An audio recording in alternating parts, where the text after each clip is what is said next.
It's The Real News. I'm Ben Norton. We're continuing our discussion here with Nino Brown. Nino is an organizer with the Answer Coalition, and he's also a teacher. He works with the Boston Teachers Union. He teaches 5th grade in Boston. And we're continuing our discussion on the intersection between gun violence, militarism, and police brutality. We see more and more armed police in schools targeting young children, and studies show that, of course, many of the students that they're arresting at a very young age are Black and Latino. They're disproportionately students of color, and this pushes them into the school-to-prison pipeline. So what do you think of some Democratic politicians have even proposed arming and more heavily arming cops in schools? Do you think this would be a solution? Well, I mean, I think it's just a good example of showing how the Democratic Party puts forward non-solvent solutions, right? The Republican Party is going to come storming out the gate saying we need to arm teachers to the teeth, and the Democratic Party will try to, claim to be opposing that. However, when they tag along with these ideas of arming teachers or arming more police officers, they feed into the illusion that police equals safety. Police have never equaled safety for Black people in this country, ever. So I think it's a fantastical idea. I don't know where they get it from, or if they think that this is like an opposition to Republican Party propositions, but it's no solution at all. It's just a dagger in the back of Black folks, oppressed people. It may not seem as deep, but it feels just as deep because we continue to be traumatized by these fake wannabe school cops beating up, oppressing, incarcerating. I think a good example is the Ferguson uprising that happened in 2014. And, mind you, this was under the Obama administration, where his administration incentivized the transfer of military-grade weaponry to local police departments like Ferguson. I forget the name of the bill. However, police departments would face punishment or fines if they did not accept or use the military weaponry within a certain period of time. So you have the direct transfer of these military guns and weaponry to police departments that already have rap sheets and track records of abuse and corruption of power and racism, being handed these toys, these military-grade weaponry that they have no business having in the first place. So, just in that example alone, we see how our entire society becomes more militarized based off the surplus production of military weaponry for U.S. militarism.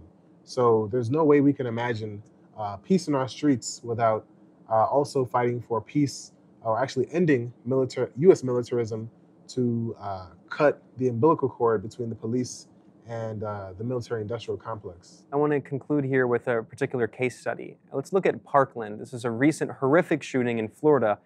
What's interesting about this shooting is the shooter, Nicholas Cruz, he got a lot of media coverage, but what did not get stressed in media coverage is that he was a member of JROTC.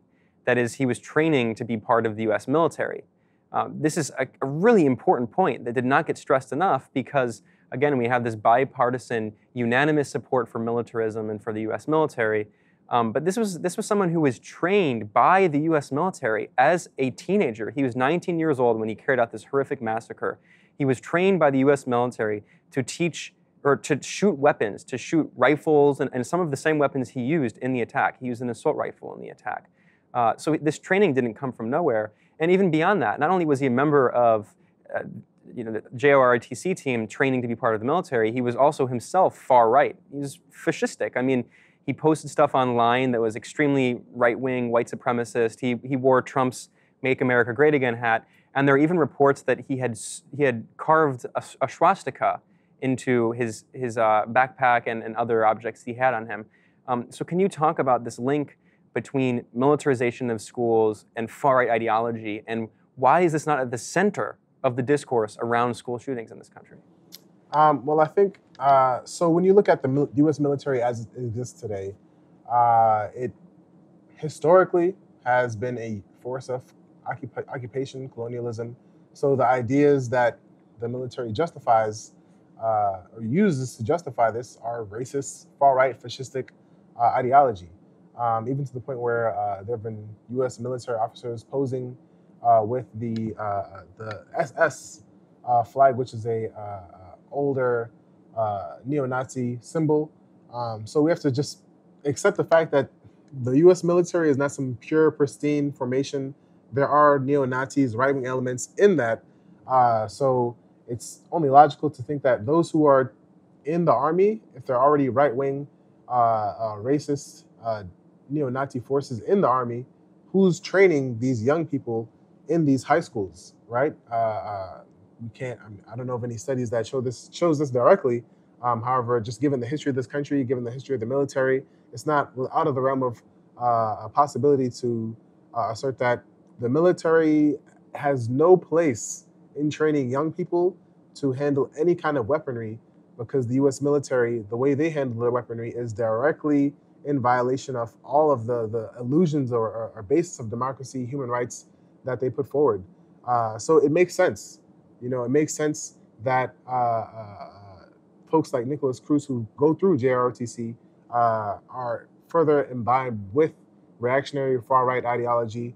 And the training just makes it worse because it's no longer just an ideology. They are now trained to carry out acts of violence against those who they already dehumanized based on the ideology that rests at the basis of this country, but also the military. Well, we'll have to end our conversation there. I was joined by Nino Brown. Nino is an organizer in the Boston area.